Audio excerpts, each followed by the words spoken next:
नमस्ते और आज के इस खास विश्लेषण में स्वागत है। आज हम एक बहुत ही गहरे और दिलचस्प विषय पर बात करने वाले हैं। हम श्रीमद् भगवद गीता के दूसरे अध्याय, खासकर श्लोक 12 से 20 के उन कमाल के दार्शनिक विचारों को डिकोड करेंगे जो मानसिक शांति और रेजिलियंस का एक एवरग्रीन ब्लूप्रिंट पेश करते हैं।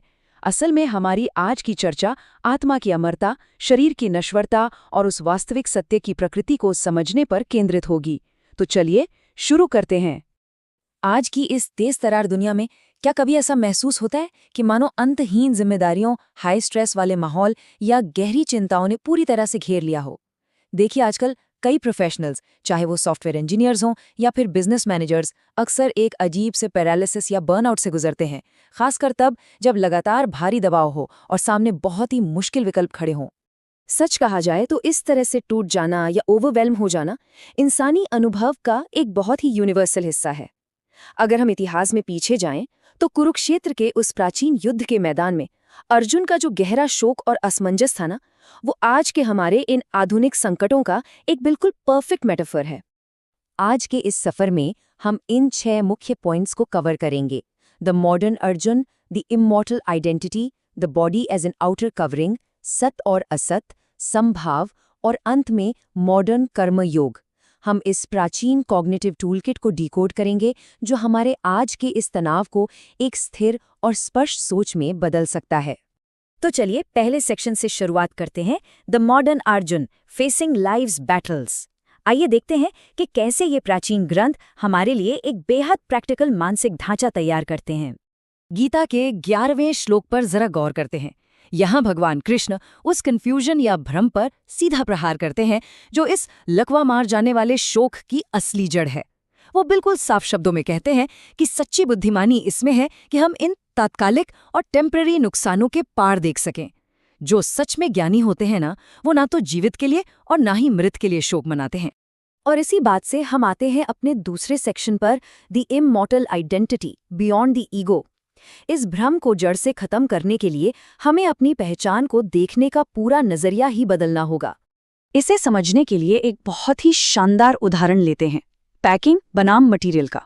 मान लीजिए कि हमारा भौतिक शरीर एक नाशवान पैकिंग है, जबकि जो शाश्वत और कभी ना बदलने वाली आत्मा है वो असल मटेरियल है। अब खुद सोचिए, एक समझदार इंसान कभी भी बाहर के डैमेज्ड शिपिंग बॉक्स को देखकर टेंशन नहीं लेता है ना, क्योंकि उसे पता होता है कि अंदर का कीमती सामान पूरी तरह से सुरक्षित है। 12वें श्लोक में एक बहुत ही गहरी बात कही गई है। रामानुजाचार्य जैसे महान आचार्यों ने इसकी व्याख्या करते हुए बताया है कि यह श्लोक आत्मा की अमर और व्यक्तिगत पहचान को हमेशा के लिए स्थापित करता है। यह साबित करता है कि हमारा जो मूल अस्तित्व है वो कभी भी अस्थायी विफलताओं या यहाँ तक कि मृत्यु से भी खत्म नहीं होता। हमारी आत्मा की एक अलग चेतन पहचान हमेशा बनी रहती है। अब अगर आत्मा हमेशा रहने वाली है तो जाहिर है कि हमें इस शरीर और सांसारिक भूमिकाओं को एक बिल्कुल नए नजरिए से देखना होगा। यही हमारा तीसरा सेक्शन है, the body just an outer covering. 13वां श्लोक इस शारीरिक बदलाव को बहुत खूबसूरती से समझाता है। देखिए, जिस तरह एक शरीर बचपन से जवानी और फिर बुढ़ापे के चरणों से नेचुरली गुजरता है, बिल्कुल उसी तरह मृत्यु के समय एक नया शरीर मिलना भी सिर्फ अगला लॉजिकल स्टेप है। जो धीर या बुद्धिमान होते हैं वो इस बदलाव से विचलित नहीं होते। ये टेबल भौतिक शरीर और अमर आत्मा के बीच के अंतर को बिल्कुल साफ कर देती है। हमारा बायोलॉजिकल शरीर 6 तरह के बदलावों से गुजरता है, जैसे गर्भ में आना, जन्म, विकास, प्रजनन, क्षय और आखिर में मृत्यु। लेकिन दूसरी तरफ 20वें श्लोक के अनुसार आत्मा एकदम अपरिवर्तनीय है। वो अजन्मा, नित्य, शाश्वत और पुरातन है। शरीर के खत्म होने पर भी वो नष्ट नहीं होती। और ये मेटाफर तो सच में बहुत ही लिबरेटिंग है। जैसे इंसान पुराने कपड़ों को उतार कर नए कपड़े पहन लेता है, ठीक वैसे ही आत्मा पुराने शरीरों को छोड़कर नए शरीर धारण कर लेती है। जरा सोचिए, ये समझना कितना सुकून देता है कि किसी प्रोजेक्ट के फेल होने या कोई पुराना रूल छूट जाने से कुछ खत्म नहीं होता। ये तो पुराने कपड़े बदलने जितना ही स्वाभाविक है। अब हम एक बहुत ही क्रिटिकल फिलोसॉफिकल कॉन्सेप्ट पर आ गए हैं जो मेंटल टफनेस का असली बेस है।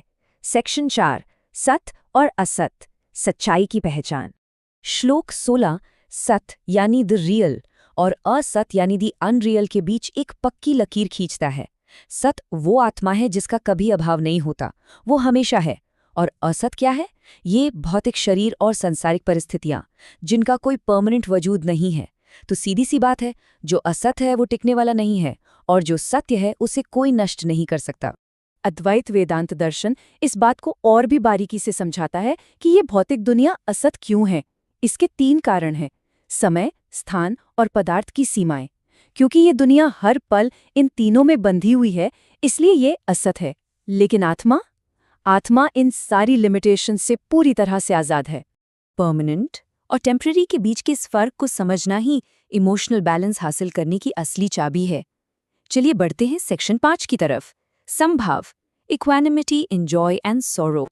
14वें श्लोक में दी गई ये एडवाइस आज के लिए कितनी सटीक है।